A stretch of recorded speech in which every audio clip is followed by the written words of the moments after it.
What did it feel like when Instagram was down for about a minute? Honestly, I got nervous that I was gonna have to like remake a new one and like get all my followers back and start over and lose all my pictures. That would have... A little bit of me was like, That's rough, right? nervous. Today's Thursday the 16th, and Instagram went down for a little while, and a lot of users were having trouble logging in, and Britt thought it was just her, so I'm trying to... What? I'm trying to troubleshoot on the computer, figuring out what's wrong with it.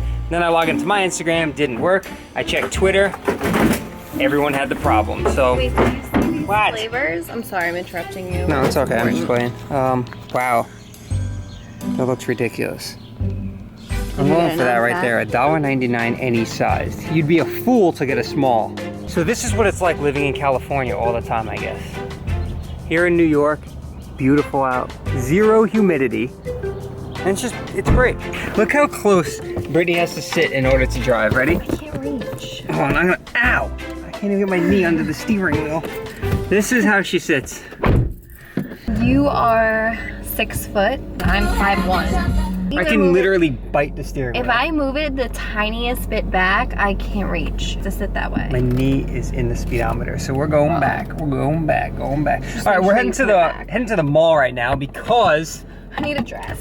She needs a dress for a wedding that we have next weekend. One of my buddies is getting married, and we have a lot of stuff coming up. We have family parties. We have the bachelor and bachelorette parties in 3 weeks. Right? It's gonna be awesome, down. right? Peace.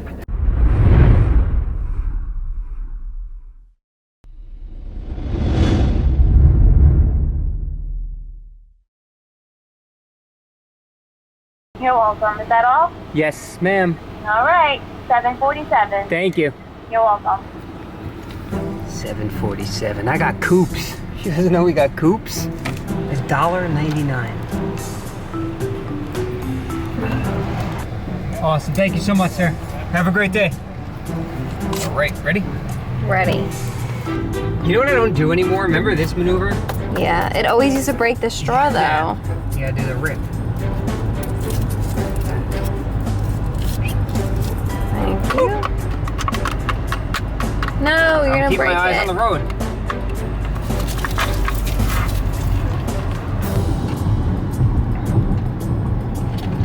That's good, but the thing you get from Starbucks, that iced macchiato thing, is better. You think so? Yeah. We're not having any luck finding Britt a dress right now, so we're gonna try out Trader Joe's. So unfortunately, we didn't find Britt a dress in Trader Joe's, but we did find some jerky. What are those? Like fruit leathers. Fruit leathers. So good. Some French green beans. Their sour cream is awesome. It's 0 fat, 3 grams of protein in sour cream, which is legit. We got some of this tomato and roasted red pepper soup. Now you're thinking it's 90 degrees out, why soup? Gazpacho cold soup, really good. And we also got some 96.4 extra lean ground beef. So that's it.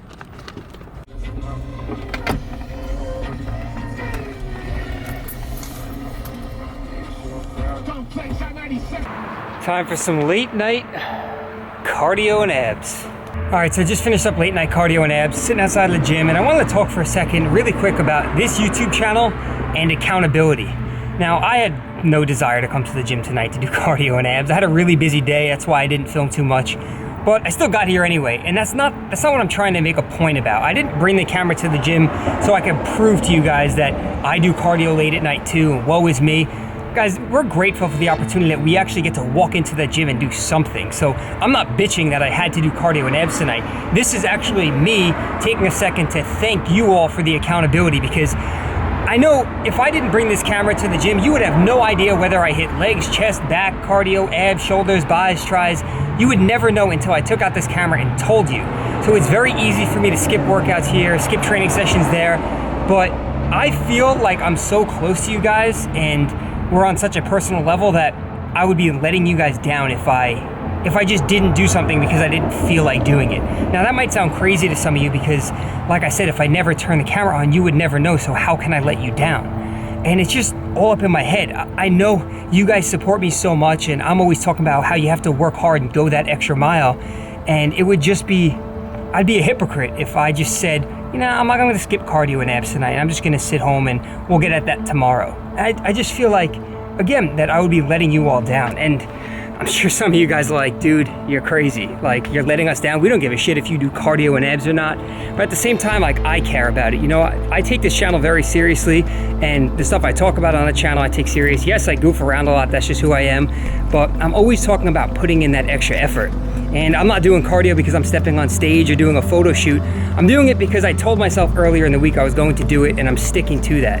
And again, if I didn't go tonight, I'd be sitting home thinking to myself, I'm letting all these people down. Whether they know if I'm going to the gym or not, I just don't feel comfortable doing that. So I got my workout in. I feel good that I went, but I'm gonna head home now. I know Brittany's been busting her ass working on a project that she's really excited about, which we'll be talking about soon, letting you guys know. But I'm gonna go home, shower, eat a little food, and then we'll talk to you guys in the morning. So have a great night, everyone.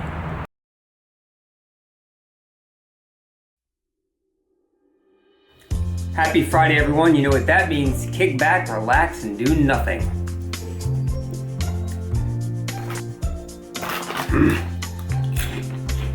No, I actually just finished writing a training program. Really excited about this one for one of my newer clients who got her pro card in bikini back in 2012. So had a lot of fun writing this one. And I am just eating some lunch. Got a sandwich right here. I got some My Protein bites. And I'm waiting for Brittany to actually come pick me up real quick. She finally did get a dress for the wedding next weekend. Not sure what color, but that means now I have to go to the store and find either a shirt or a tie that matches the color of her dress. So I'm waiting for her to get here. I've just been working, taking a slight break so I can eat something. And then, honey mustard on this one. Good stuff. But she'll get here. I'll just bring you guys to the store with me. Good song. I know, right? Oh, here you go. Thanks, babe. You're welcome. So this used to be a huge display rack, and that's all that's left right now, so that's not gonna work. Friday at 5:30. This is the gym. A couple cars right here, but you ready? Ready.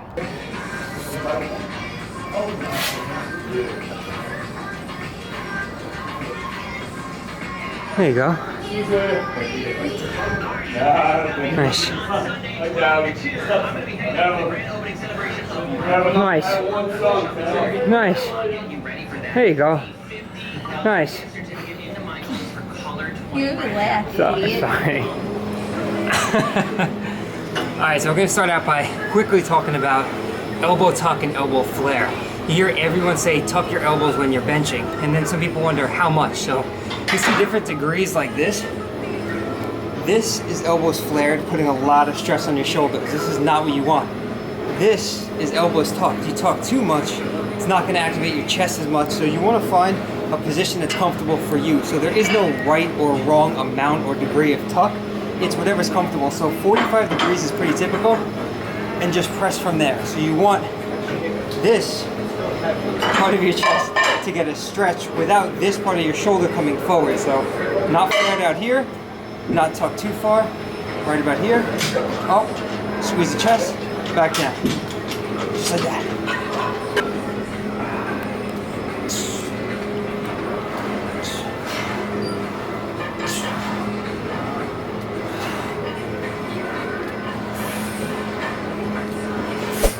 All right, so let's talk a little bit about lat pull down. There are so many misconceptions, different ways to do this. Some people think the wider you go, the wider your back. Is that true? Not really, because let me show you. A lot of bars like this is pretty standard. Right where the bar curves is where you can put your grip with your hands. If you go all the way out here and you try and pull, I'm pretty much limited to that range of motion. So I'm missing out on, if I was to grip closer, I'm missing out on coming all the way down here. So if you go too wide, you're actually limiting your range of motion, not getting a full contraction in your lats. So that clears that one up. Now, the other thing is, should you go underhand or overhand? If you watched my biceps video, you know that one of the functions of the bicep is supination, turning the palm up. So if your palm is up when you're doing a lat pull down, your biceps are more involved. So by turning your palm over or pronating, grabbing an overhand grip, you're minimizing your biceps involvement. They're still working, but you're using more of your back. So choose whatever one you want to use. Some people can lift more weight with an underhand grip. I say mix them up, do both. The other thing is how you should be pulling on a lat pull down. So you can sit upright and you can pull straight down like this. That's gonna hit your lats. Or you can see some people will lean back and almost turn it into like a vertical row. So the difference with that is sitting upright like this is really gonna contract your lats. If you lean back and pull like this, it's gonna squeeze your back. So again, try both variations. Depends on what your goal is and what muscles you're trying to emphasize. So I'll show you how I do a typical lat pull down.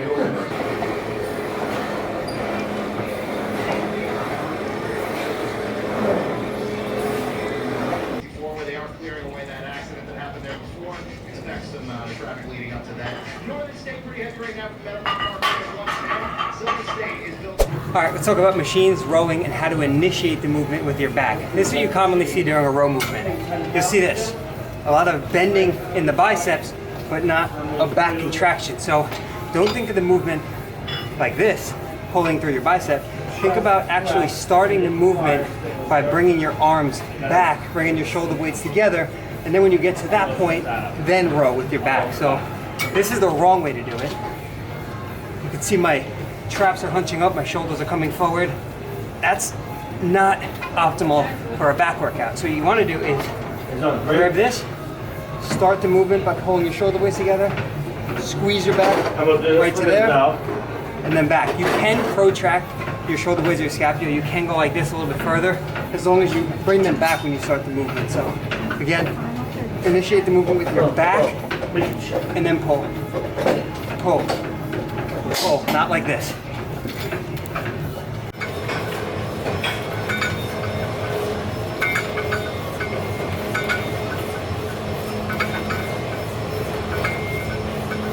This is a variation to a cable fly. You could do them with 2 arms. You've seen me do them before with 1 arm with a handle. Now, we're actually not even gonna use a handle. We're just gonna grab right here. And what we're trying to do is keep this arm straight, come across the body without turning. So we're not looking for this. No rotation at all. So tight core, arm straight, right across the body. The reason I like doing single arm is because a lot of times with 2 arms, your range of motion stops here and you're missing out on all of this. So one of the functions of your pecs is to bring your upper arm across the midline of your body. So if you're stopping here, you're shortchanging a lot of movement. So that's why I like this movement also. I like to keep my hand here so I know I'm not twisting. Also, what you can do is bring this up a little bit and hit the upper fibers a little bit more. So now you're really hitting this upper chest. If you come around, you can see.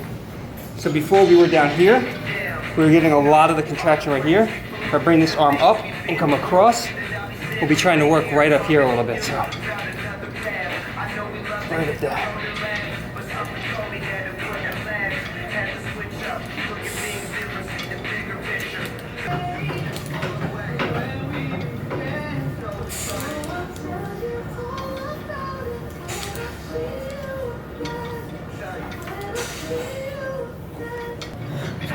Good.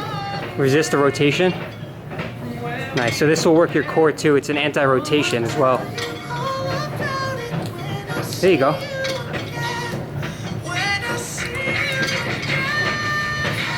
Good. The chest press, an oldie but a goodie. One of my favorite things about a chest press machine is, first of all, the safety behind it. Second of all, yes, you can build a big chest just doing machines. I'm not saying don't do dumbbell or barbell, but machines are also a good accessory.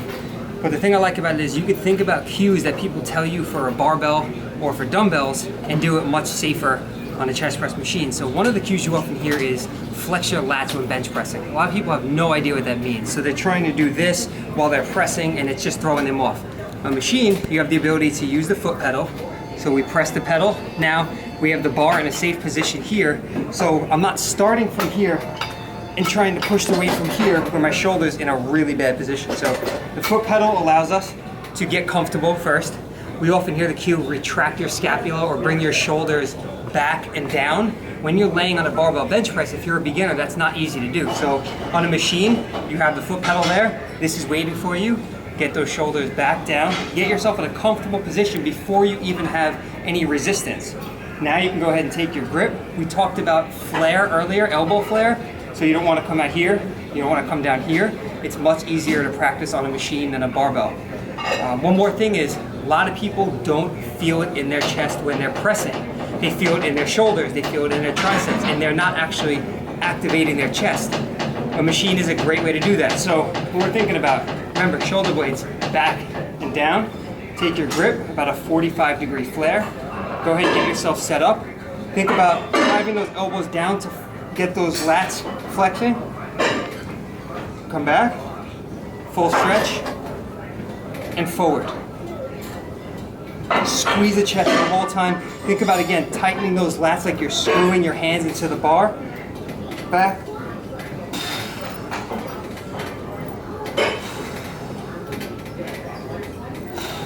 What's the time and days?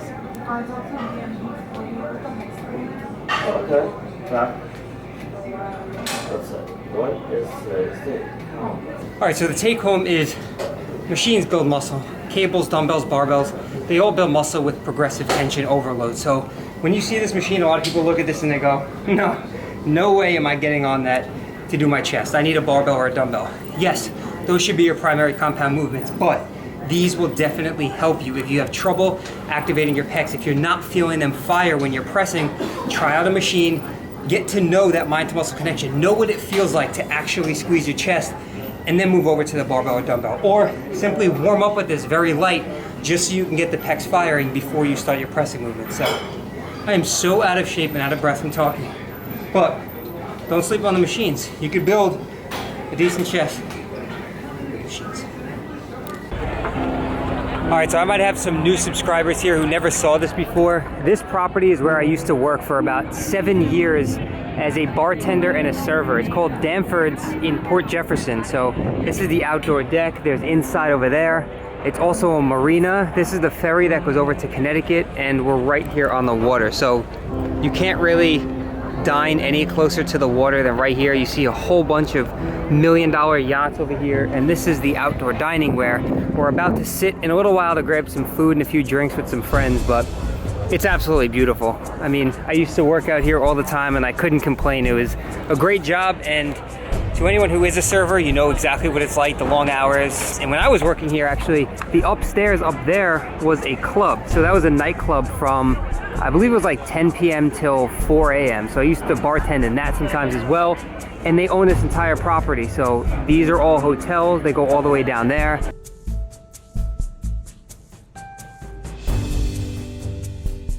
So we're coming to the end of the video here, and we had a great time just having some dinner, a few glasses of wine on the porch out here. And what we got was a pita trio for an appetizer. It had some hummus, avocado, sriracha. We got a cheese plate. We got some crab cakes as well as some baked clams to start out.